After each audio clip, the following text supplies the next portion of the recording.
Maagang tumungo si Samantha sa mansyong pinagtatrabahuhan ng ina nito. Siya na muna ang kasalukuyang papalit sa trabaho ng ina dahil nagkaroon ito ng sakit at kinakailangan itong makapagpahinga ng ilang linggo. Suot ang kumupas na pantalon at lumang damit ni Samantha. Hindi pa rin ito naitago ang angking kagandahan.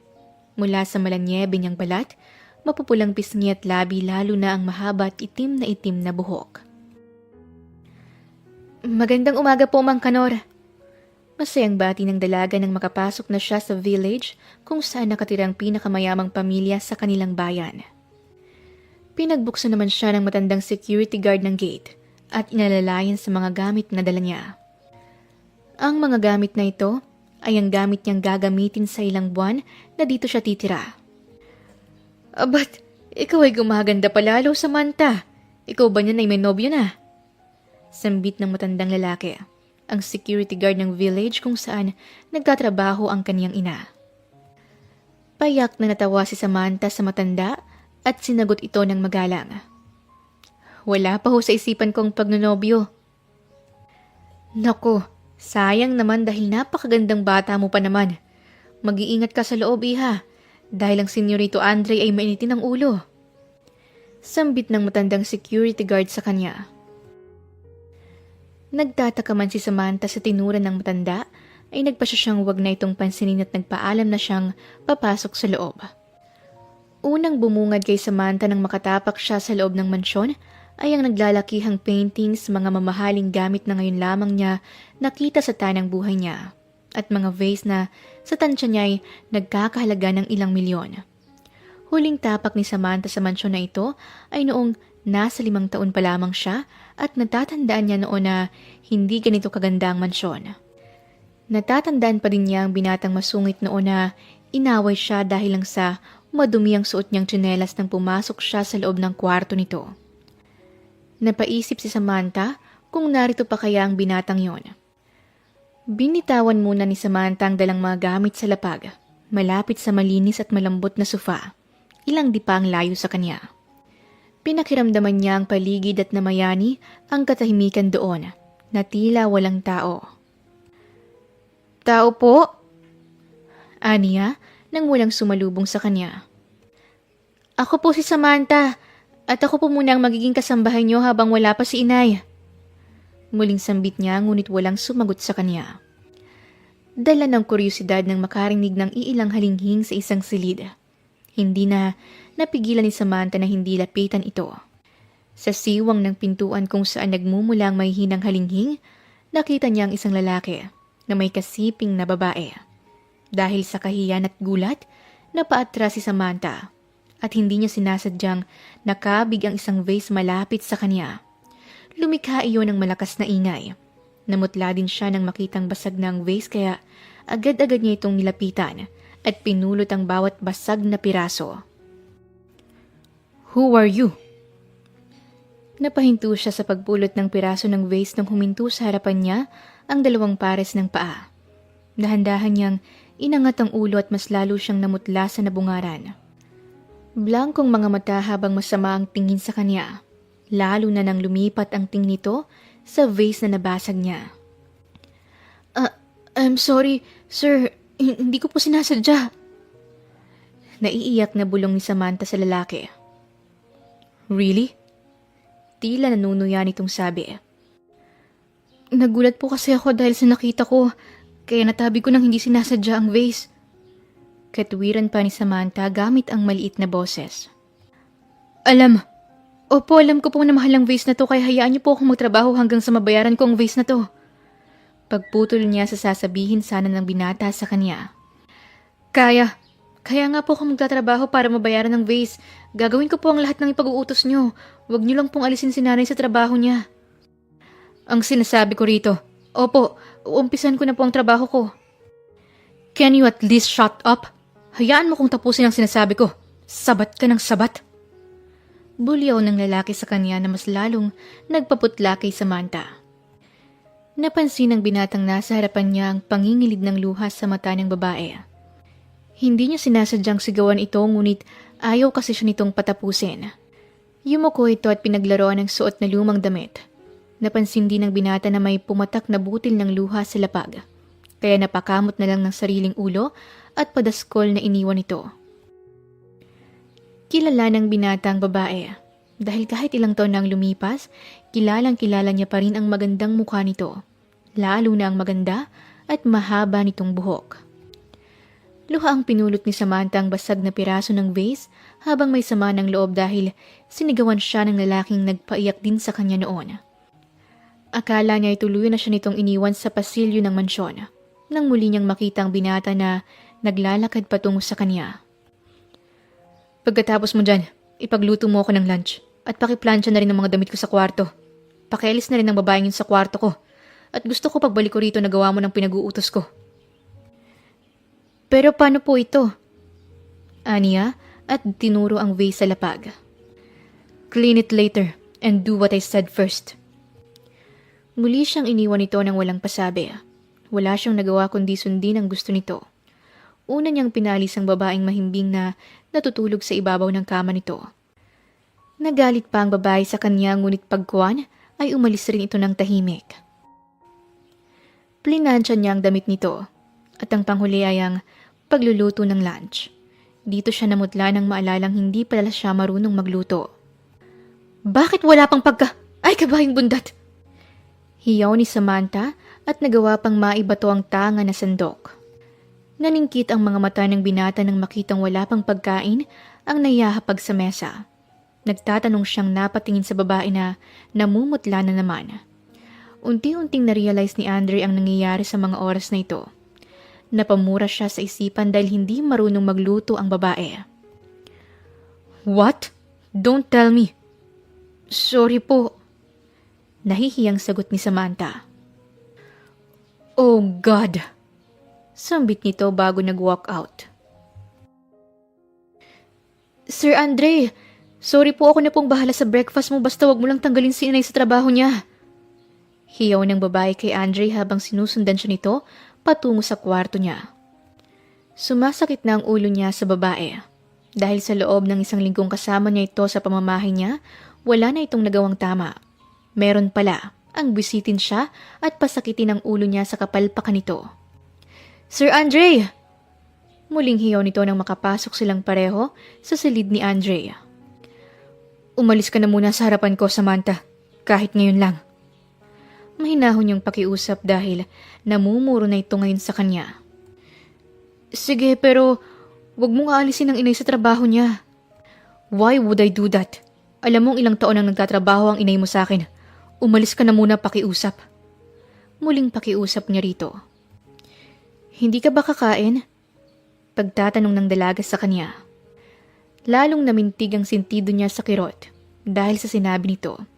Sa loob ng isang linggong kamuntikan ng masunog ang buong mansyon dahil iniwan itong bukas ang gas stove. Sunod naman ay hinaluan niya ng kung ano ang pagkain na niluto niya. Kaya hindi siya nakapagtrabaho dahil nagtais siya. Promise, hindi na yun singsama ng kahapon. Itlog at hotdog nang niluto ko. Sabi ni Samantha. I'm not hungry. Tipid na sagot ni Andre bago umupo sa swivel chair niya at nagbuklat ng mga papeles na nasa ibabaw ng mesa. Kahit konti lang, kumain ka na kasi. Pamimilit nito. Hindi nga ako gutom. Mabuti pa'y alisin mo ng pagmumukha mo sa harapan ko at doon ka mambwisit. Marami akong trabahong dapat ayusin. Sigaw pa nito sa babae. Walang nagawa si Samantha kundi ang iwanan ito. Para kay Samantha, hindi naman ganoon kasama ang ugali nito. Bagkos palagi lang talagang mainit ang ulo at bugnutin ito. Tumungo na muna siya sa garden ng mansyon. At doon nagpalipas ng mga oras dahil simula nang dito siya manirahan, wala siyang ibang ginagawa. Halos hindi na siya nito gustong pahawakin pa ng mga gamit niya dahil nasisira niya ng hindi sinasadya. Dahil sa sobrang inip, kinuha niya sa loob ng bulsa ang mumurahing cellphone at dinaya lang numero ng kaibigan. Hindi pa ito nakakadalawang ring nang marinig ni Samantha ang pangalan niya. Samantha, halika nga dito! Malakas na sigaw nito at alam ni Samantha na umabot ito sa kabilang baryo dahil sa lakas ng boses. Dali-dali siyang pumasok muli sa loob ng mansyon at natagpuan niya si Andre sa loob ng kusina. Hawak ang hotdog na niluto niya kanina, pero nawala ang ngiti niya nang makita ang galit nitong muka. Seriously? Babae ka ba? Hotdog lang at itlog, hindi mo pa magawang lutuin ng maayos. Anak ka ng isang katulong, hindi ba? Tapos hindi ka marunong magluto? Anito na may panunuya. Nasaktan si Samantha sa sinabi ni Andre. Napahawak siya sa dibdib niya nang magsimula itong manikip. Totoong anak siya ng isang katulong, ngunit ni minsan ay hindi niya naranasan ng ipagawa sa kanya ang mga gawaing bagay. Dahil ang inay niya ay pinag-focus siya sa pag-aaral. Sorry. Nasasaktan niyang sambit. Puro ka sorry pero hindi ka naman natututo. Bumalik ka na lang sa inyo. Dahil kaysa mapaganang trabaho ko, mas lalo mong pinapabigat. Naalerto si Samantha dahil sa sinabi ng binata sa kanya. Sinubukan niyang lapitan ito, ngunit nilayon siya nito at tinabig ang plato kung saan ito nahulog at nabasag sa lapag. Natapos ang ilang oras niyang pinaghirapan. Nag-unahan sa pagtulo ang mga luha niya bago ito pinulot isa-isa. Naiintindihan ko naman na galit ka kasi puro kapalpakan ang ginagawa ko, pero wag mo naman sanang itapon ang pinaghirapan ko. Sambit ni Samantha kay Andre. Napansin ni Andre ang iilang paso sa braso nito na ngayon lang niya napansin. Namumula din ang ilan sa daliri nito, dala siguro ng mainit na mantika nang magluto ito. Dala na rin ang taas ng pride niya, hindi niya magawang humingi ng tawad dito. Nagpatuloy lang sa pagpulot si Samantha sa basag na plato at pagkain. Hindi na rin nakatiis si Andre kaya hinila niya ito gamit ang kamay at kinaladkad patungo sa kwarto niya. Bitawan mo nga ako! Reklamo ni Samantha nang sapilitan siyang kaladkarin. Ano pa bang gusto mo? Aalis na nga ako, di ba? Shut up! Ngayon, ano na naman tong gagawin mo? Pagagalitan mo na naman ako kasi hindi ko nalinis ng maayos ang kwarto mo? I said shut up! Ang ingay mo! Ang daldal mo! Pwede bang isara mo muna ang bibig mo kahit sandali lang? Hasik ni Andre na nagpatahimik sa babae. Kinuha ni Andre ang isang ointment sa ibabaw ng side table niya. Hinila ang kamay ni Samantha at siyang nagkusang nagpahid sa mga paso niya. I'm sorry. Bulong ni Andre. I didn't know. Mainit lang ang ulo ko. Dagdag pa nito. Palagi naman mainit ang ulo mo, di ba? Palagi mo kong pinag-iinitan sa maliit na bagay. Palagi kang masungit at nakasigaw sa akin. Natuwa si Andre sa pinapakitang kakyutan ng dalaga dahil nakanguso ito ngayon sa harapan niya. Aminado siya na sa babaeng ito niya naiilabas ang lahat ng init ng ulo dahil sa dami ng problema. Nakaramdam siya ng konsensya dahil sa naging pagtrato niya rito. I said I'm sorry. Hindi na mauulit. Ano bang gusto mo? Malambing na sabi ni Andre sa kanya na nagpatigil sandali sa mundo niya. Biglang kumislap ang mga mata ng dalaga dahil sa tinuran niya. Hindi ito mapakali sa pagkakaupo at tila may gustong ipabatid sa kanya, ngunit pinangungunahan ng hiya dahil na rin sa pagpula ng pisngi nito. Come on, sabihin mo kung anong gusto mo. Pag-uulit ni Andre na mas lalong nagpapula sa pisngi ng dalaga. Nagbaba ng tingin si Samantha at tulad ng palagi niyang ginagawa sa tuwing kinakabahan siya, ang laruin ng sariling mga daliri. Gusto niyang sabihin sa boss niya ang gusto niya, ngunit baka hindi nito magustuhan at sigawan siyang muli. Ito talaga ang ninanais ng puso niya dahil batid niya na paunti-unti nang nahuhulog ang loob para sa lalaki. Ikaw ang bahala kung ayaw mong sabihin sa akin ang gusto mong gawin ko. Isang beses lang ang oportunidad na to, Samantha. So grab and be greedy sometimes. Lalo na't palay nang lumalapit sa manok. Mahabang litanya niya bago tumayo at muling naglakad palapit sa pintuan. Hindi pa ito tuluyang nakakalabas ng silid ng sabihin ng dalaga ang gusto nitong gawin niya. Pinanlamigan siya at kinilabutan dahil mukhang mapapasubo ata siya. Date me. Gusto kong maranasan ang i-date ng lalaki. Sambit ni Samantha sa determinadong tono. Akala ko ba gusto mo ng date? Anong ginagawa natin dito? Masungit na sambit ni Andre sa dalaga nang dalhin siya nito sa turo-turo. Tulad ng pinangako niya sa dalaga, na i-date ito ngunit hindi niya akalain na sa ganitong klaseng lugar pala siya dadalhin. Maraming tao. Mausok din. Dala ng mga pagkaing niluluto sa mismong kalsada. Mga batang naghahabulan. Mainit at hindi maganda ang amoy ng paligid. Hindi sanay si Andre sa ganitong lugar dahil lumaki itong may gintong kutsara sa bibig. Akala ko ba hindi mo na ako susungitan? Sabi mo 'di ba? Pumili ako kung saan ko gustong makipag-date. Dito ang gusto ko. Sambit ni Samantha. Hinila niya si Andre malapit sa isang stall ng kwek-kwek, kalamares, balat ng manok at kung ano-ano pa. Nakabusangot pa ito at kita na labag sa loob at sa mukha niyang parang pinagbagsakan ng langit at lupa. Hindi siya pinansin ni Samantha. Bagkus tumungo siya sa stall at pumili ng mga pwede nilang makain. Pinuno niya ng kwek-kwek, kalamares at isaw ang platong hawak. Kumuha na rin siya ng 2 klase ng sauce at muling bumalik sa mesa kung nasaan si Andre. Nakita itong nagsiselfone gamit ang bagong labas na iPhone. Nagmamadali siyang lumapit dito at hinablot ang cellphone niya. Anong problema mo? Give me back my phone. May mga dapat akong ayusin. Utos nito sa kanya at inilapag pa ang kamay sa harapan niya ngunit umiling lang si Samantha. Sinigurado niya na nailagay niya sa bag na nasa harapan niya ang cellphone nito. Dahil maraming magnanakaw sa paligid, hindi dapat sila naglalabas ng ganitong kamahal na gamit. Hindi ka pwedeng gumamit ng ganitong kagandang cellphone sa ganitong lugar dahil baka biglang hablutin. Paliwanag ni Samantha sa kanya. Nangunot ang noo ni Andre. Nakatitig lamang siya sa magandang mukha nito habang nilalantakan ng mga maduduming pagkain na yon. Huwag mo akong panoorin. Heto, tikman mo ang mga yan dahil nakakasiguro ako na masarap yan. Inusog pa ng dalaga ang pinggan sa harapan ng binata. No! Tanggi nito.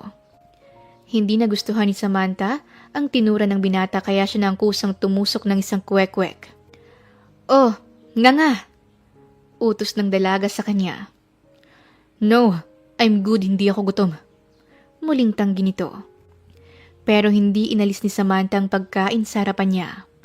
5 minutong lumipas pero ganun pa rin. Wala tuloy nagawa si Andre kundi ngumanga at kainin ng orange na maliit na bilog na yon. Akala niya ay masusuka siya ngunit hindi.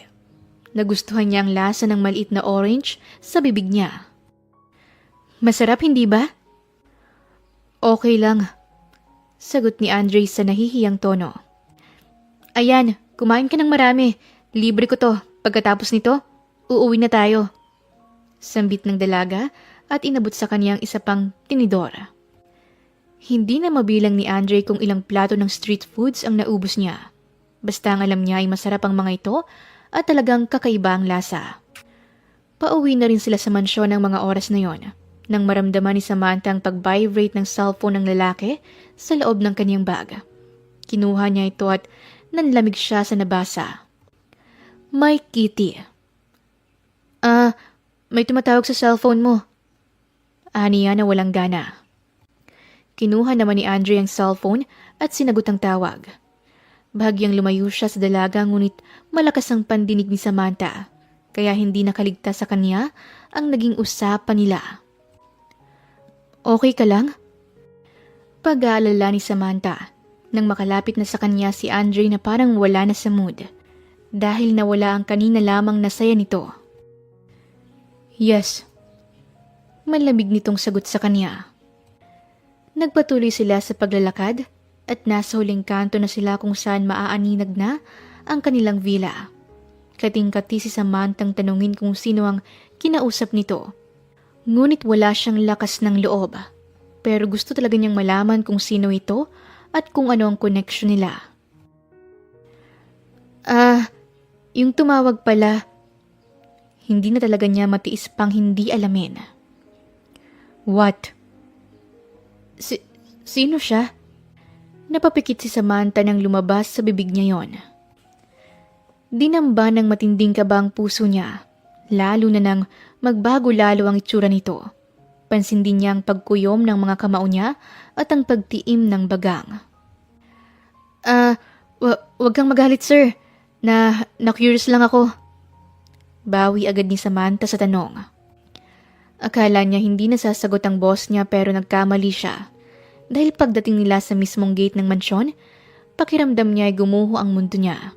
Nawala ang lahat ng saya na kanina lamang ay punong-puno siya. Nabura ang kakapiranggot na pag-asa na baka magustuhan din siya nito. My ex. 2 salita na nagpaguho sa pag-asa niya. Hindi na nagawa pang makapasok ni Samantha sa gate. Hinayaan niyang mauna si Andre at ni hindi siya nito inabala pang balikan ng tingin. At sa unang pagkakataon, umalpas ang masagana niyang luha. Luha na hindi galing sa ligaya, kundi sa sakit, lungkot, selos, at sobrang inggit. Kahit hindi aminin ng boss niya ay alam niyang apektado ito sa babae dahil sa pinakita nito, dahil sa inakto at naging sagot sa kanya. Hinawakan niyang sariling mukha ng makapa ang mga luha ay tsaka siya natawa ng pagak. Hindi kasi niya akalain na sa maikling panahon na magkasama sila ay talagang nahulog na ang loob niya. Ayos lang naman, dahil mamahalin pa rin kita ng hindi mo nalalaman. Tanging naibulong ni Samantha sa hangin. Umaasa na sana makaabot ito sa binata. 2 linggo nang nakalipas nang mangyari ang unang date nila ng boss niya. 2 linggo na rin itong mainit palagi ang ulo. Ngunit hindi naman siya nito pinag-iinitan. Ngunit hindi naman siya nito pinapansin. Tulad ngayon na patungo si Samantha sa mismong opisina nito upang dalhan siya ng merienda dahil simula kaninang umaga ay hindi pa rin ito kumakain. 2 katok ang ginawa niya sa wooden door nito. Come in. Dinig niyang sambit nito mula sa loob. Pagbukas niya ng pintuan, bumungad sa kaniyang walang damit pang itaas ang lalaki. May hawak na sigarilyo sa kanang kamay at nagkalat ang mga bote ng alak sa paligid. Dinalhan kita ng merienda. Banayad niyang sabi bago inilapag ang tray sa ibabaw ng mesa nito. Naawa siya sa lalaki dahil mukhang problemado ito ngayon. Hindi nga niya nakilala dahil sa kapal ng bigote nito. Magulo pa ang buhok at parang hindi nagpapalit ng suot na damit. Iwan mo na lang yan dyan at pakisarang pintuan paglabas mo. Walang ganyan nitong sabi. Hindi natinig si Samantha sa sinabi nito bagkos nanatili siyang nakatayo sa harapan ng binata. Napansin ata ni Andre na hindi pa rin siya umaalis kaya binalingan na siya nito ng tingin. Ano pa bang ginagawa mo dito? Hindi ba sabi ko sa'yo umalis ka? Maanghang nitong usal. Kailangan mo ba ng makakausap? Narito ako. Pwede mo kong kausapin. Alam kong may kinakaharap kang hindi maganda kaya pwede mong i-share sa akin. Ano namang may tutulong mo sa akin? Tila sinusubukan siya ng binata. Kung hindi ka lang talaga gwapo at kung hindi lang kita mahal, baka matagal na kitang iniwan. Sambit ni Samantha sa sarili. Try me. Umusli ang isi sa labi ni Andre sa sinabi ng dalaga sa harapan niya. Sa mga oras na ito, gusto niyang kainin ito ng buo dahil matagal na siya nagtitimping wag tikman ang mapupulang labi nito. Nakita niyang determinado kaya mas lalo siyang na-excite. Tumayo siya mula sa pagkakaupo sa swivel chair niya at dahan-dahang lumapit sa babaeng kinakabahan na ngayon. Talaga ba? Paano kung sabihin ko sa'yo na kailangan ko ng halik? Ibibigay mo ba? Tutulungan mo ba ako? Nanunuksong wika ni Andre. Mas lalo siyang natawa ng mamulang buong mukha nito. Hindi niya tuloy napigilan na hindi ito kurutin sa pisngi. Tatalikod na sana siya nang muli itong magsalita na hindi niya akalain na sasabihin nito. Pero kung sasabihin kong pwede mo akong halikan, gagawin mo ba? Balik pagtatanong nito sa kanya. Nilingon niya itong muli at sa oras na nagtama ang kanilang mga mata, wala na siyang sinayang na oras at siniilang babae ng mapagparusang halik. Mas pinailalim pa niya ang halik dito ngunit napatigil siya nang hindi ito tumugon sa kanya. Kiss me back. Namamaos niyang sabi sa pagitan ng halikan nila. Hindi ko alam kung paano humalik. Nahihiyang sambit nito na mas lalong nagpa-excite sa kanya. Sabayan mo lang ako. Muli nilang pinagsaluhan ng mainit at banayad na halik. Hindi makapag-isip ng maayos si Andre dahil nalulunod ito sa tamis at lambot ng labi ng babae. Hindi rin niya alam kung kaya niyang huminto dahil sabik na sabik siya. Mas pinalalim pa niya hanggang sa maghiwalay sila. Inalikan mo ako? Hinihingal na sambit ni Samantha. I did kiss you, and I like it. Naitulak ni Samantha si Andre nang ma-realize ang ginawa nila. Nag-init ang pisngi niya nang makita pa sa labi ni Andre ang bakas ng kanyang lipstick. Mabilis siyang nanakbo paalis ng opisina nito. Hinalikan niya ako! Hinalikan ako ni Andre! Oh my God! Tili niya sa isip hanggang sa makapunta siya sa sariling silid. Naghilamos siya dala ng sobrang init ng mukha niya dahil sa kilig. Pero nawala yon. Nawala ang lahat ng kilig na meron siya nang marinig ang boses ni Andre sa may living room. Dinig niya yon dahil malapit lang sa living room ang kaniyang silid.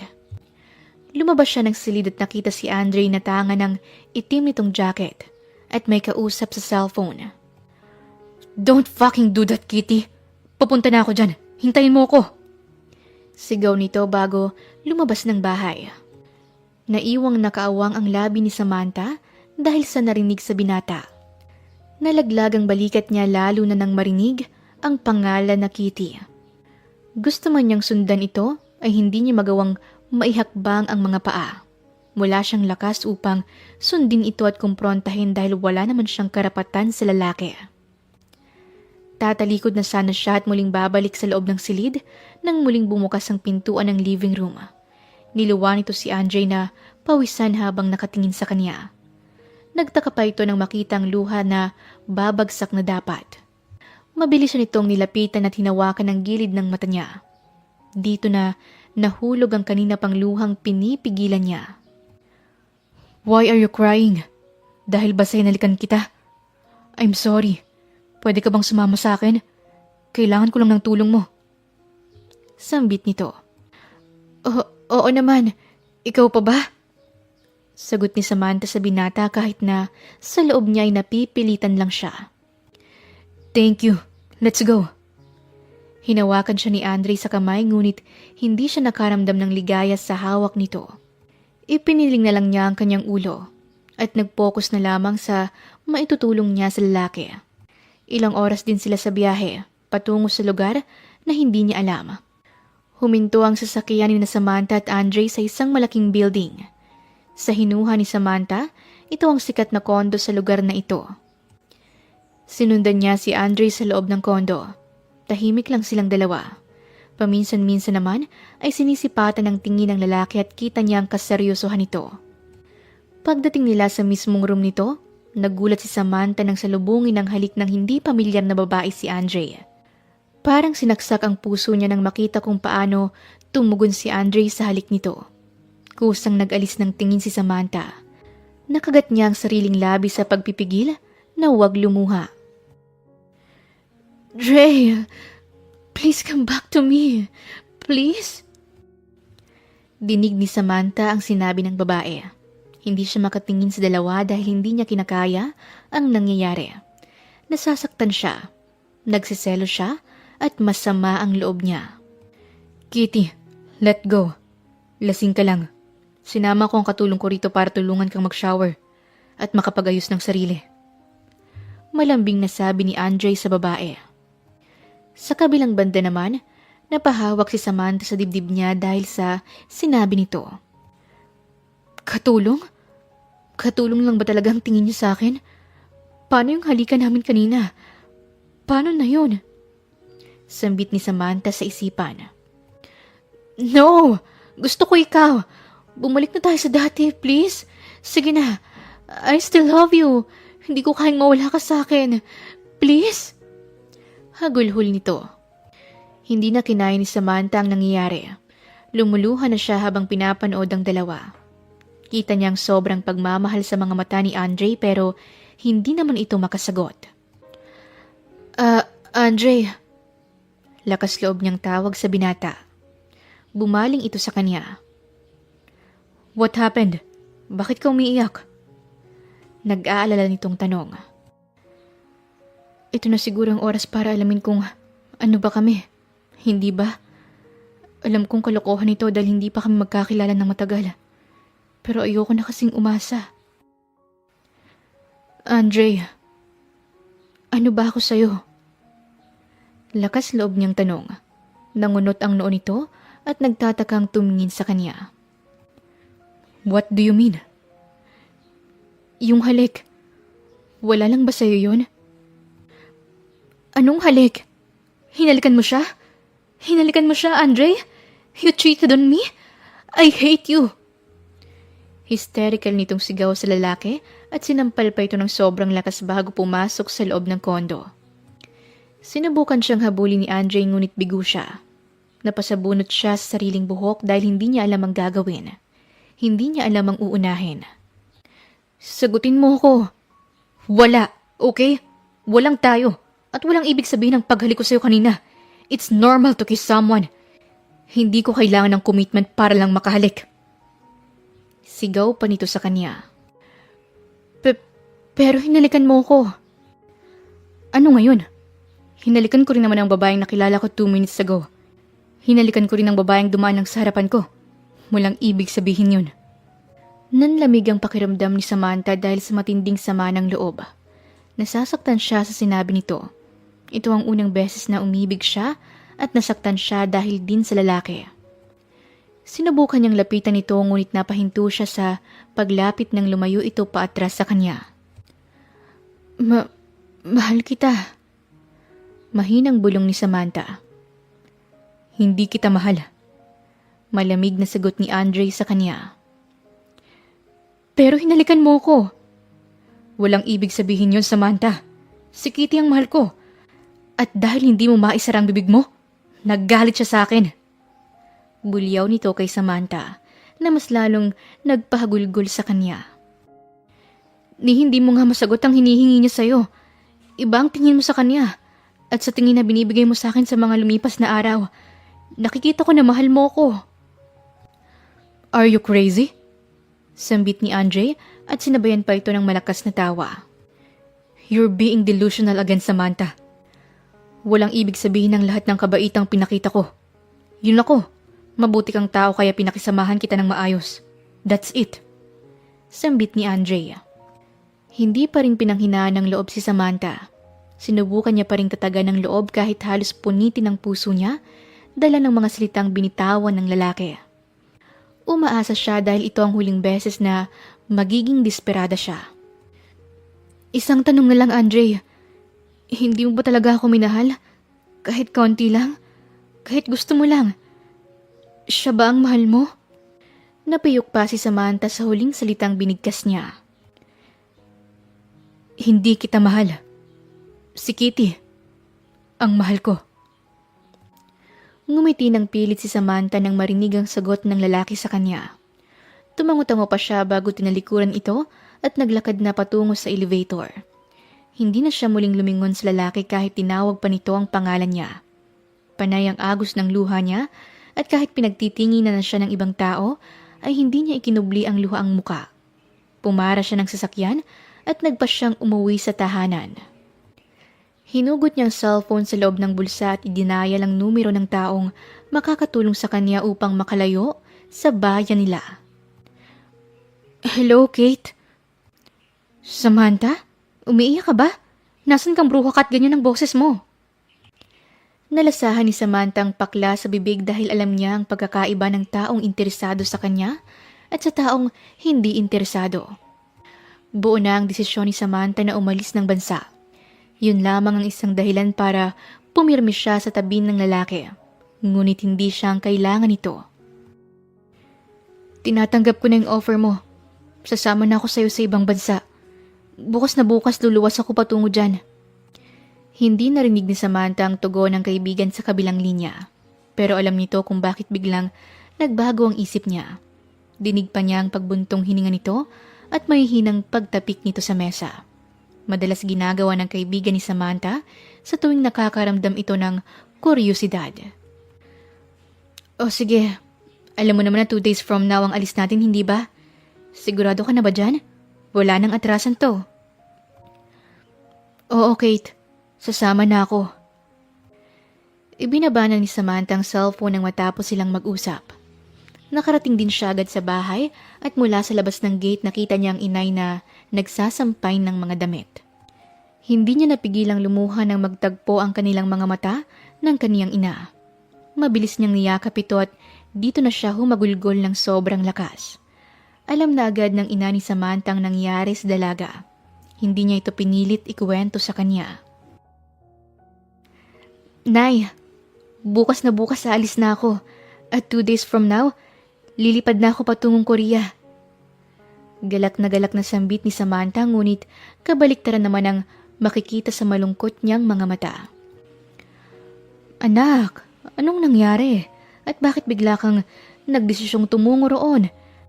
Tsaka, alam ba ng amo ko na umuwi ka rito? Banay na pagtatanong ng ina ni Samantha sa kanya. Pikit matang tumango si Samantha sa ina. Kagat-labi siyang nagsinungaling dahil ayaw na niyang iparating pa ito sa ina niya. Alam ni Sir Andre na umuwi ako, Nay. Aniya. O siya, halika na sa loob ng bahay at tutulungan kitang mag-impake. 1 linggo nang nakakalipas nang mangyari ang kaganapan sa pagitan ni Andre at Samantha. 1 linggo na rin itong hindi nagpapakita sa kanya at ang ina na nito ang pumapasok. Palagi ang babae ang laman ng isip niya. Sa panaginip niya ay ito pa rin ang laman. Miski nga sa tuwing kasama si Kitty, pangalan nito ang kaniyang nabibigkas. Dre, nakikinig ka ba sa akin? Sambit ni Kitty sa lalaking nakatunganga ngayon sa labas ng coffee shop kung nasaan sila. Napakislot naman si Andre nang maramdaman ang tapik ng babae sa balikat niya. Kaya nagtataka niya itong binalingan ng tingin. Oo, ganun na lang ang gagawin. Sambit ni Andre kahit hindi naman talaga niya maintindihan ang pinag-uusapan dahil si Samantha ang nasa isip niya. Bakit kasi hindi mo pa siya puntahan sa bahay nila? O kaya naman ay itanong mo sa inay niya kung kamusta na ba siya? Sabi ni Kitty bago humigop ng kape. Matapos din ng araw na yon, ay napagtanto nilang dalawa na hindi naman pala nila kailangang magbalik ang dalawa. Simpleng pag-uusap at closure lamang ang naging susi upang maging maayos silang dalawa. Isa pa, nagdadalang tao na rin si Kitty sa boyfriend nito. Naging magkaibigan na lamang sila ni Andre at ito ang unang beses na naging payapang pagsasama nila. Gumuhit ang pag-aalinlangan sa mata ni Andre nang marinig ang sinabi ng babae sa kanya. Hindi naman sa hindi niya kayang harapin ng dalaga. Mas inuunahan siya ng hiya dahil sa mga sinabi nito. Natatakot siya na baka hindi na siya tanggapin pa ng babae. Dahil sa pagiging duwag mo, alam mo ba na pwede siyang maagaw ng iba sa'yo? Naniga sa kinauupuan si Andre nang sabihin niyo ni Kitty. Isipin pa lang na ibang lalaki na ang mahal nito ang hahalik sa dalaga ay gusto na niyang makapatay. I told you, huwag mong ulitin ang pagkakamaling ginawa mo sa akin noon. Walang may dudulot na magandang pagiging duwag mo. Isa pa, nakahanap ka na ng babaeng mamahalin ka ng buo. So bakit mo pa ito pakakawalan? Para yung magic words sa pandinig ni Andre. Nagkaroon siya ng lakas ng loob dahil sa sinabi ng babae. Nagpaalam na siya at nagmamadaling sumakay sa sariling sasakyan at binaybay ang kahabaan ng daan patungo sa bahay ni Samantha. Sa bawat paglapit ng distansya nila ay siya namang pagtibok ng sobrang bilis ng puso niya. Naabutan ni Andre ang ina ni Samantha sa harapan ng bahay nito. Wala pang ilang segundo nang makalapit siya sa ginang dala ang lakas ng loob. Nay Carol, nandyan ho ba si Samantha? Lakas loob nitong tanong sa ginang. Nako, hindi ba sinabi sa'yo ni Samantha? 1 linggo na simula nang lumipad siya patungong Korea, kasama ang kaibigan niyang si Kate. Sagot ng ginang sa kanya na nagpalambot sa magkabilang tuhod niya. Napaupo siya sa harapan ng ginang at hindi napigilang bumuhos ang luha sa unang pagkakataon. Lingid kay Andre na nakangiti ang ginang habang pinapanood siyang lumuha. Ang ginang ang nagpalaki sa lalaki, kaya alam nito na tunay ang nilalaman ng puso nito para sa anak na babae. Nay, nasaktan ko po si Samantha. Kaya siya siguro umalis ng bansa dahil galit siya sa akin, hindi ba? Sambit ni Andre sa pagitan ng mga mahihinang hikbi niya. Nay, patawarin mo ko. Mahal na mahal ko siya pero nasaktan ko siya. Dagdag pa nito. Nako, tumayo ka na riyan at wala na tayong magagawa pa.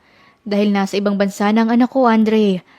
Hayaan mo muna siyang tuparin ang mga pangarap niya dahil hindi ako galit sa'yo. Gusto kita para sa anak ko.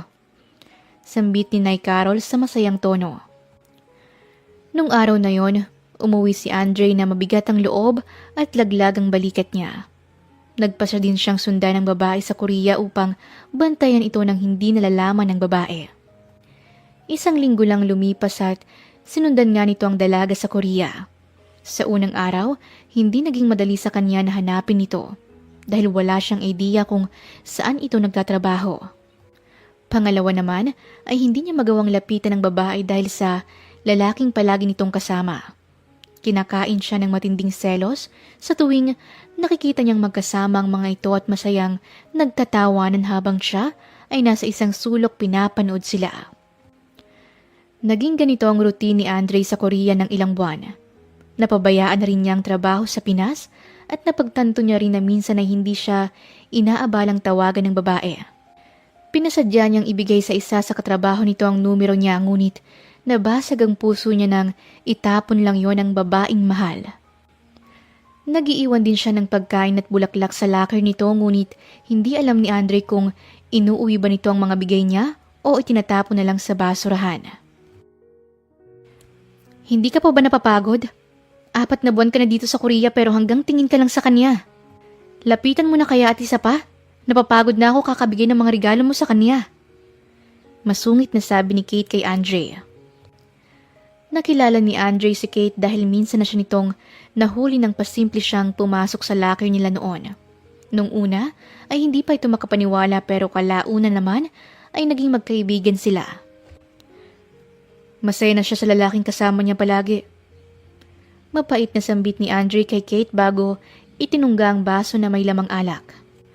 Magkaibigan lang sila at isa pa parang hindi mo naman kilala si Samantha. Grabing magmahal ang isang yon. Paano?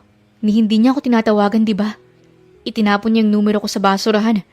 Kalong ba hindi masakit para sa akin yon? Hasik niya sa babae. Natatandaan ni Kate ang pangyayaring yon. Ngunit mali ang pagkakaintindi ng lalaki. Kung alam lang siguro ni Andre ang totoong nangyari, baka magkasama na sila ngayon ni Samantha.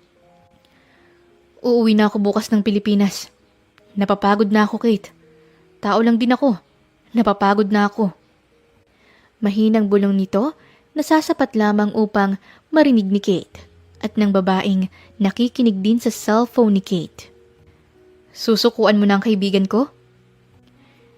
Napagod na kasi ako. Wala akong lakas ng loob na lapitan siya dahil natatakot ako na baka hindi na niya ako mahal. Hindi mo alam kung gaano kasakit ang nararamdaman ko sa tuwing nakikita ko siyang masaya habang kasama ang mukhang babae na lalaki na yun. Sigaw nito. Mabuti na lamang at hindi sila naiintindihan ng mga tao sa paligid. Malaya silang nakakapagkwentuhan gamit ang sariling lingwahe. Buo na ba ang desisyon mo? Iiwanan mo na talaga siya? Yes. Tipid na sagot ni Andre. Nagulat si Kate nang makitang call ended na sila ni Samantha. Alam ni Kate na narinig lahat ni Samantha ang sinambit ng lalaki. Yes, pero babalik pa rin ako dito. Uuwi ako ng Pinas bukas pero hindi ko siya iiwanan dahil akin lang siya. Determinadong sagot nito. Nagulat si Kate dahil sa sinambit ng lalaki. Muli pa siyang napatingin sa cellphone at sinubukang tawagan ang numero ni Samantha. Ngunit out of coverage na ito. Napakahamot na lamang si Kate ng sariling ulo dahil sa stress na naibibigay ng dalawa sa buhay niya. Nagmistulan siyang tulay sa dalawa at hindi na siya natutuwa rito. Tumagal ang inuman nila ni Andre hanggang sa hindi na makalakad si Andre dahil sa kalasingan. Walang choice si Kate kundi ang dalhin ito sa pinakamalapit na hotel.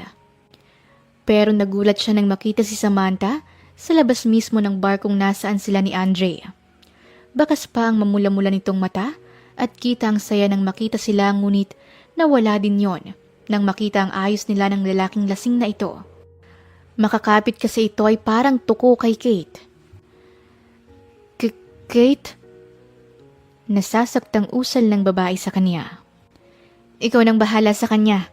Tapos na ang obligasyon ko sa inyong dalawa. At pwede ba? Ayusin niyo ng relasyon niyo? Ako kasing napapagod sa inyo. Sabi ni Kate. Nakita niya kung paano namula ang pisngi ni Samantha. Lalo na nang sa kanya na umakbay ang lasing na si Andre. Tulungan mo ako, Kate. Ang bigat niya. Tulungan mo kong dalhin siya sa apartment ko. Sambit ni Samantha sa kaibigan. Wala nang nagawa pa si Kate kundi ang alalayan ng dalawa. Pagdating nila sa apartment ng babae, ay iniwan na niya ang dalawa. Pagod na pagod siya at gusto niyang magpahinga. Sa kabilang banda naman, ay magdamag na inalagaan ni Samantha si Andre. Hindi niya may kubli ang ligaya dahil palaging binabanggit ng lalaki ang kaniyang pangalan. Dahil sa kakyutan nito, nanakawan niya pa ito ng halik sa labi. Sa bilis ng oras, hindi napansin ni Samantha na madaling araw na pala at wala pa siyang tulog. Tumabi siya sa lalaki kahit halos pumutok na ang puso sa kaba. Mahigpit niya itong niyakap at binaon ang muka sa dibdib nito. Sa loob ng 4 na buwan, aminado si Samantha na alam niya ang ginagawa ng lalaki. Lahat ng ibinigay nito sa kanya ay nandito sa apartment niya. Palagi niya rin itong tinitext at tinatawagan, ngunit hindi ito sumasagot sa kanya, kaya hindi niya magawang lapitan pa ito, lalo na nang mapadalas ang pagsasama nila ng kaibigan niya at haaminin niya na nagsiselo siya. Pero pinapangako ni Samantha na ayusin nila ang gusot na meron sila. Aayusin nila ang mga bagay na hindi nila pinagkakaintindihan. Naalimpungatan si Andre dahil sa pagkamanhid ng kanang braso niya. Dahil pakiramdam niya ay may nakadagan dito. Pikit pa ang mga mata niya nang subukan niyang kapain ang mabigat na bagay na nakapatong sa tiyan niya at gitnang parte niya. Nakapa niya ito na para bang katawan ng babae. Dahil sa gulat, naibuklat niya ang mga mata at bumungad sa kanya ang mukha ng babaeng palaging laman ng kaniyang isipan. Nasampal pa niya ang sarili nang makitang hindi ito panaginip dahil totoong nasa harapan niya ang babae. Napapikit siya at napatakip ang braso sa mga mata habang panay ang tulo ng mga luha niya. Hindi siya makapaniwala. Hindi mapaglagyan ang kaligayahan niya. Pigil na wag lumabas ang hikbi sa labi niya dahil baka magising ang babae. Oh God, mahal na mahal talaga kita, Samantha. Hindi ko kalain na narito ka na sa tabi ko. Maramdamin niyang bulong bago hinalikan ito sa noo ng paulit-ulit. Niyakap niya ito ng sobrang higpit. Tila takot na baka mawala itong muli kapag muli niyang binuksan ang kaniyang mga mata. Dala na rin ng sobrang kalasingan, muli siyang nakatulog. Pasado 9:00 ng umaga nang magising si Samantha. Napangiti pa siya nang makitang masarap pa din ang tulog ng lalaki. Tumungo siya sa kusina at naghanda ng maaari nilang maging almusal.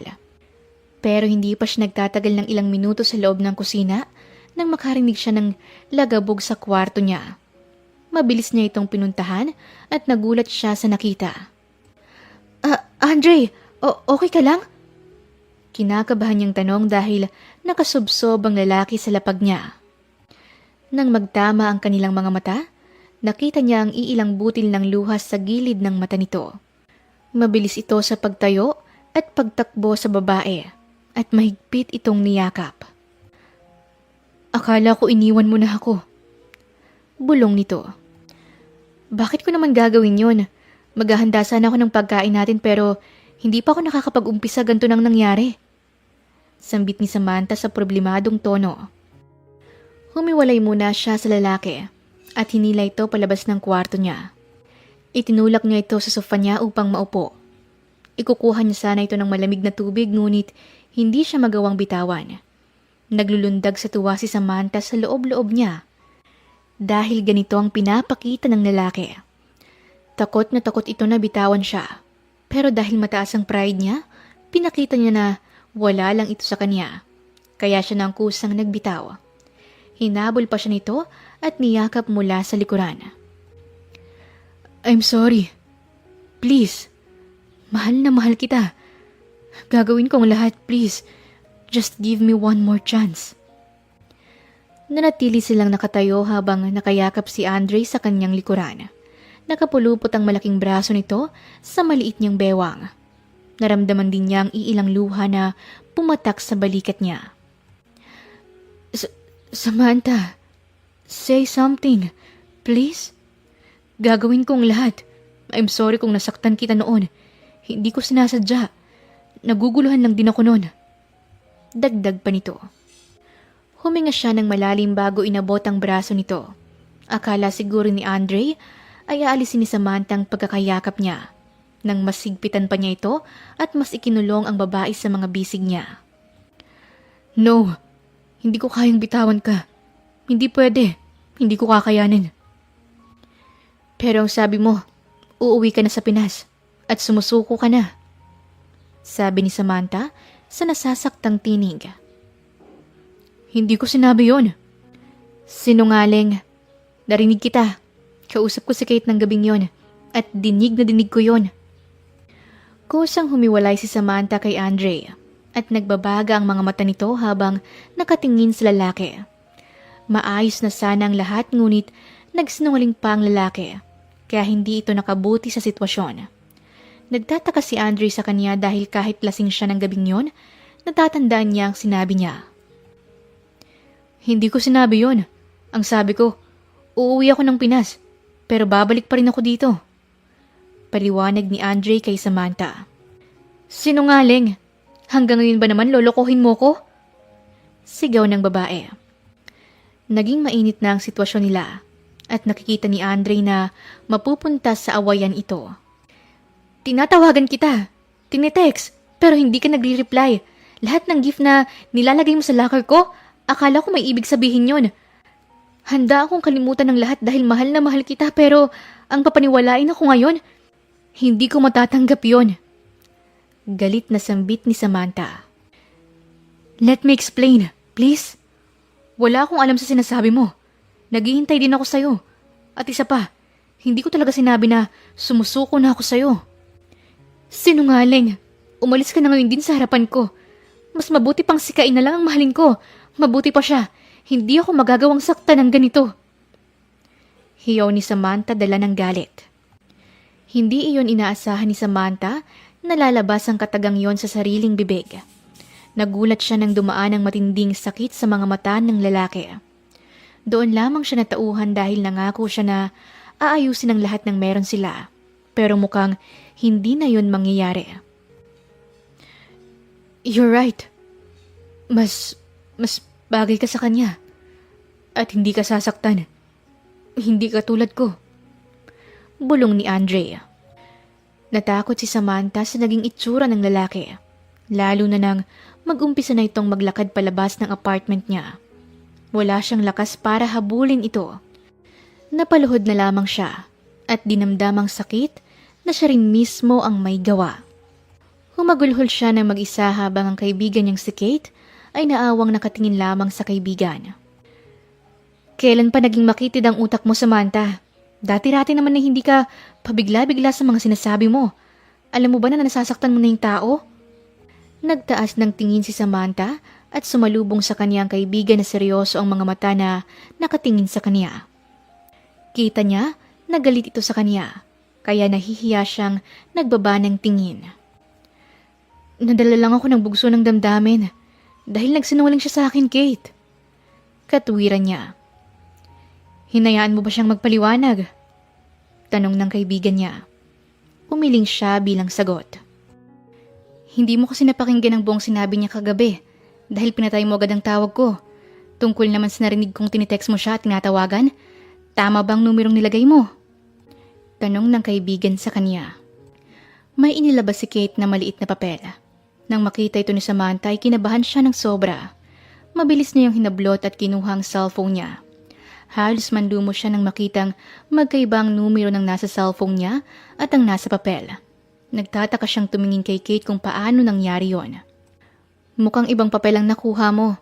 Alam mo ha, nakita ka niya na tinapon mo to, pero hindi ka pa rin niya sinukuan. Mas lalo siyang napahagulhol dahil sa mga nalaman. All this time, ang lahat ng kapalpakan sa buhay niya ay siya pala ang may gawa. Anong gagawin ko, Kate? Iniwanan niya ako. Hagulhol nitong muli. So, di habulin mo siya. Kung kailangan na magpabuntis ka na para hindi na siya makawala sa'yo, go! Biro ng kaibigan kay Samantha. Dali-daling tumakbo si Samantha palabas ng apartment niya. Dahil sa pagmamadali, nakalimutan niyang nakapantulog siya at walang sapin ang mga paa niya.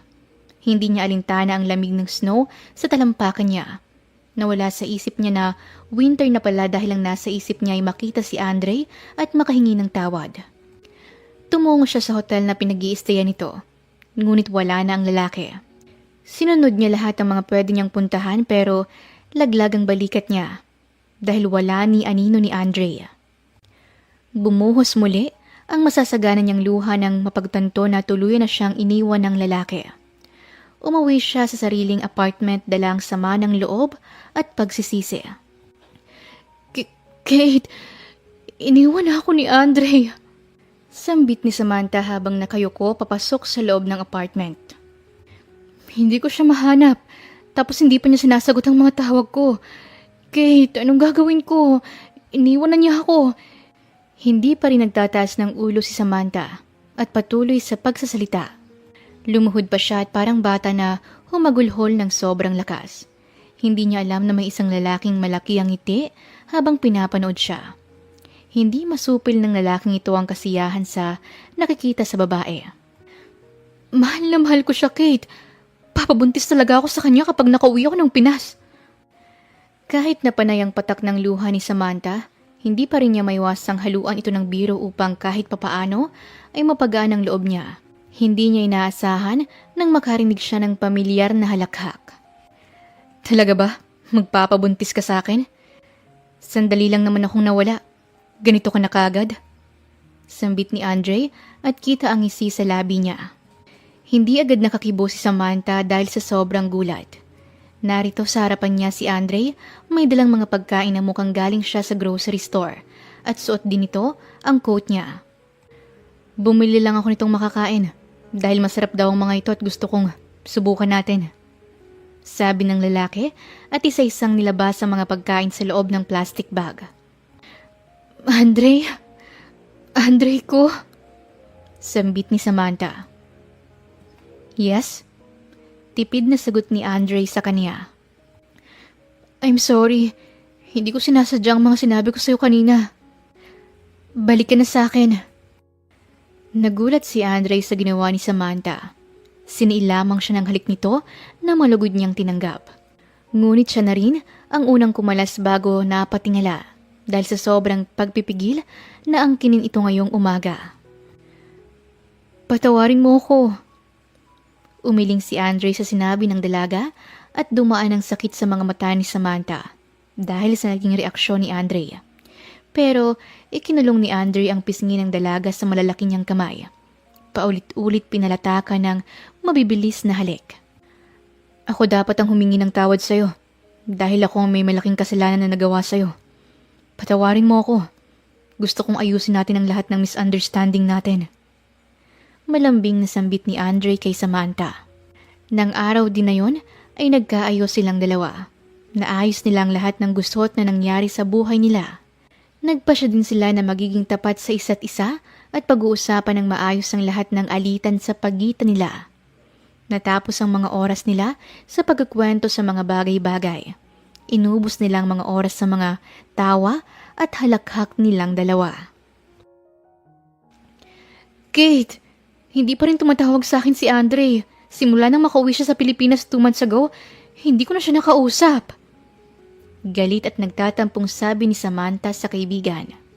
Nasa loob sila ngayon ng eroplano at pauwi na sa Pilipinas. 2 buwan matapos silang magkaayos ay nagpa siya nang umuwi si Andre sa Pinas. At 2 buwan naman ay sumunod si Samantha. Pero sa loob ng 2 buwan, biglang naputol ang komunikasyon nila dahil hindi na ito nagparamdam sa kanya. Kate, paano kung may iba na siya?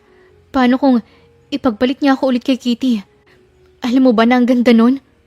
Nag-hysterical niyang sambit. Napairap na lamang si Kate sa pagiging overthinker ng kaibigan. Palagi rin itong nakatutok sa cellphone at madalas na nahuhuling umiiyak dahil hindi nagpaparamdam ang magaling na mokong na si Andre. Kung hindi lang alam ni Kate ang dahilan kung bakit yun ginawa ng lalaki, ay baka mauna pa siyang sugurin ito. Nasa loob sila ng eroplano pauwi ng Pinas. Pero dahil sa kasyungahan ng kaibigan niya, hindi nito napansin na iilan lamang ang pasahero sa eroplano. Hindi pamilyar kay Kate pero lahat ng tao na nasa loob ng eroplano ay mahalagang tao sa buhay ng dalawa. Kate! Online si Andre pero hindi niya ako sinisin. Nagkabalikan na ba sila ni Kitty? Sabi niya mahal niya ako. Sabi niya. Hindi na nakatiis ang babaeng nasa kanilang likuran at napaismid na. Kanina pa sumasakit ang tenga niya sa babae dahil sa pagiging baliw nito. Nagigising pa ang anak niya dahil sa kaingayan nito.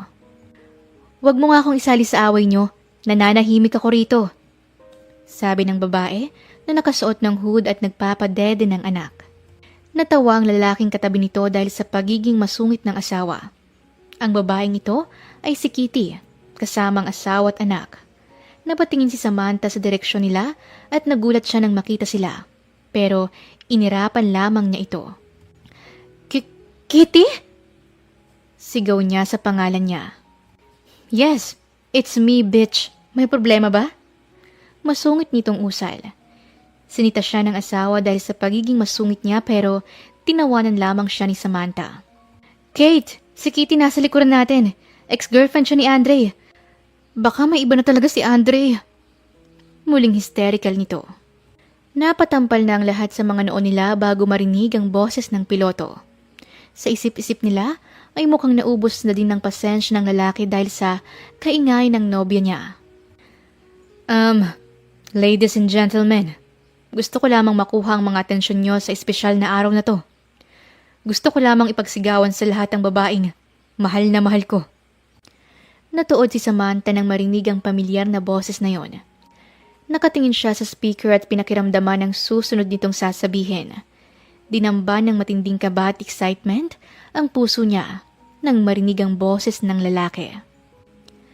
Samantha, baby. Sambit nito sa namamaos na boses.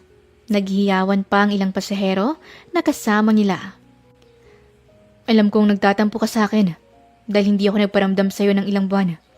Gusto ko lang sabihin sa'yo na walang iba. Ikaw lang. Ikaw lang ang babae sa buhay ko, Sam. Nagsimula ng magpataka ng luha ni Samantha habang pinakikinggan ng lalaki. I know, mabilis ang bawat pangyayari. Pero damn baby, I can't wait anymore. Gusto na kitang maangkin. Gusto kong palitan na ang apelyido mo para wala ka nang kawala sa akin. Naglakad si Andre patungo kay Samantha. Bit-bit nito ang isang malaking bouquet ng bulaklak. May hawak na mic sa kanang kamay at nakasuot ito ng itim na tuxedo at guwapong-guwapo sa suot at gupit. Samantha, alam kong marami akong nagawang hindi maganda sa'yo. Nasaktan kita, nasungitan, napag-iinitan pero gusto ko lang sabihin sa'yo na simula nang tumapa ka sa mansyon ko, nakuha mo ng mga mata ko, ang puso ko. Saad ni Andre. Nagtawanan pa ang lahat. Ito ang unang beses na naghabol ako sa babae at naduwag ako ng sobra dahil natatakot akong ma-reject. Pero tinanggap mo akong muli. Gusto ko nang ayusin ang lahat kaya umalis ako para ayusin ang lahat ng tungkol sa atin. Narito ako ngayon sa harapan mo, naglalakas ng loob na hingin ng kamay mo. Nay Carol, sambit ni Andre at lumingon sa ginang na tahimik na lumuluha. Nagulat si Samantha nang makita ang inay niya, ilang di pa ang layo sa kanya. Ipinaikot pa ni Samantha ang tingin sa paligid at mas lalo siyang napanganga nang makita ng lahat ng pasahero ay ang pamilya ni Andre at ang kaniyang pamilya. Nay, hihingin ko na po ang kamay ng anak mo dahil baka may sumisipa na ngayon sa loob ng tiyan niya. Biro ni Andre sa ginang upang mapagaan ang sitwasyon. Tumango naman ang ginang sa kaniya bilang pagsang-ayon.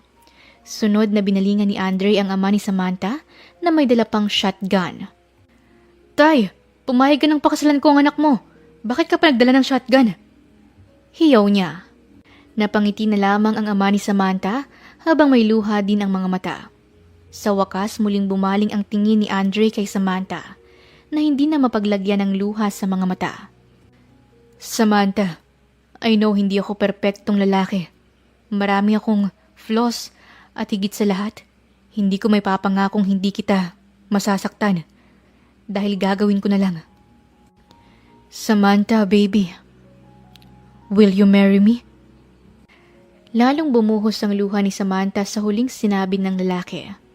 Mabilis siyang tumango at sinalubong ito ng yakap. Sinuot ni Andre ang magandang singsing na may malaking diamante sa gitna. Nagpalakpakan pa ang lahat ng nakasaksi sa proposal na ginawa ni Andre. Sa harap ng lahat, binigyan nila ang isa't isa ng matamis na halik.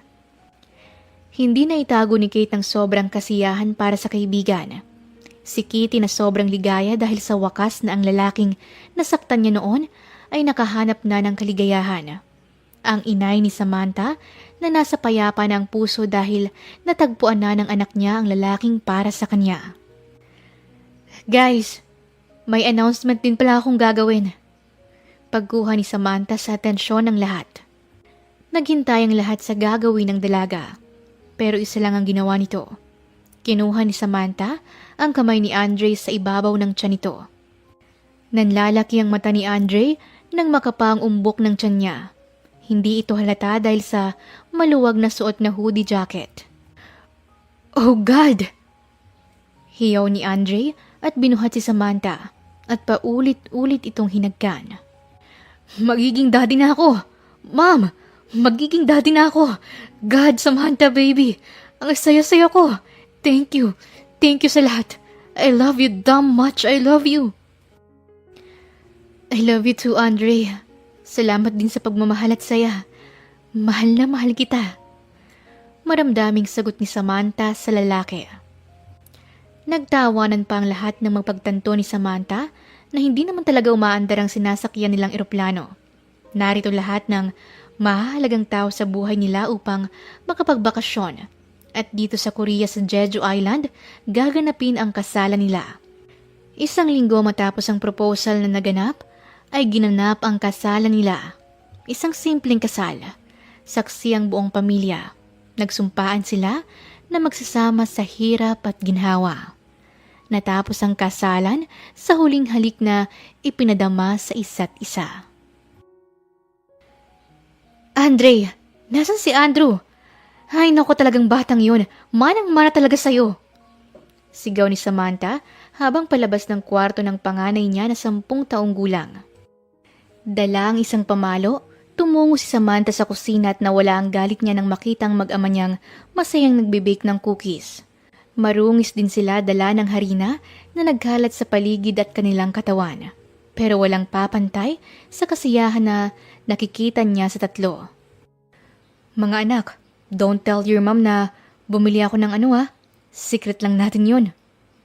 Turo pa ni Andre sa mga anak niya. Napaangat ang isang kilay ni Samantha sa narinig sa asawa. Sa 10 taon na mag-asawa sila, isa sa natutunan niya sa lalaki ay ang pagiging loko-loko nito. Ngayong araw, may ginawa na naman ito at ayaw na niyang isipin pa yon. Daddy, why naman? Ayaw mo bang malaman ni Mami na magkakaroon ka na naman ng girl? Napahinto si Samantha sa pagkamot sa sariling batok. Nang marinig ang sinambit ng anak, nawala ang kaninang saya sa mukha niya dahil sa narinig. Dumaan ang takot sa mga mata niya habang nakatingin sa asawa niya na may malawak na ngiti. Magagalit si Mami kapag nalaman niyang gusto mo ng another girl, Daddy. How dare you, Andre? How dare you idamay ang anak natin sa pagiging babaero mo? Malakas na sigaw ni Samantha na nagpakislot sa mag-ama niya. Namutla si Andre dahil narinig ng asawa ang usapan nila ng mga anak niya. Natakot siya dahil pwedeng makasama ito sa kalagayan ng asawa. Baby? Natatakot na bulong ni Andre sa galit na asawa. Dahil ba losyang na ako kaya naghahanap ka na ng iba? Naalerto lalo si Andre nang makitang pumatak ang mga luha ng asawa. Mabilis niyang dinaluhan ito at niyakap ng mahigpit. Ito na nga bang sinasabi niya, kaya ayaw niyang itago ang tungkol sa bagay na yon. No, of course not. Wala akong iba. Nagkakamali ka ng narinig. Pagpapaliwanag niya. I heard you. Sabi ng mga anak mo ibang babae. Pangit na ba ako? No. Ang ganda-ganda mo kaya. Isa pa, mamamatay ako kapag nawala ka sa akin. Mali lang ang pagkakaintindi mo. Sambit ni Andre sa asawa. Ipaliwanag mo sa akin. Napakamot ng ulo si Andre at hindi alam kung paano sisimulan ang pagpapaliwanag. Mas lalo pa siyang kinabahan nang pinanlakihan siya ng mata ng babae. Kasi napag-isipan ko na nasa 7 taon na si Anika. So naisipan ko lang na ano?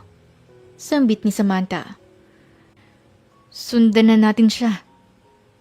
Para iyong bomba na sumabog sa isip ni Samantha. Para siyang nabingi sa narinig. Nagtataka pa siya sa anak niyang si Andrew na malaki ang pagkakangiti sa kanya. Tama bang narinig ko?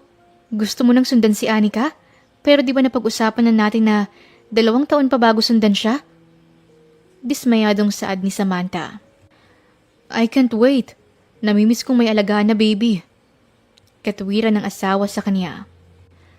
Maghintay pa tayo ng 2 taon tsaka natin siya sundan. Too late, baby. Bulong nito. Anong ibig mong Nasuka si Samantha nang maamoy ang pamilyar na amoy na yon. Dali-dali siyang tumakbo sa sink at sinuka ang dapat isuka, kahit wala namang laman ang tiyan niya. Napahilamos na lang siya sa sariling muka nang maalala na parang pamilyar ang sitwasyon na to. You're pregnant! Yes! Good boy! Congratulations sa atin mga anak! Magkakaroon na naman kayo ng kapatid! Sigaw ni Andre. Napangiti na lang si Samantha sa kakulitan ng asawa at wala nang magawa dahil tama siya. Buntis na naman siya sa pangatlong anak nila. Wakas! Maraming salamat po sa inyong pakikinig sa kwentong ibinahagi namin sa inyo ngayong araw. Muli, ito po si Dear Siren at hanggang sa ating muling kwento. Maraming salamat po.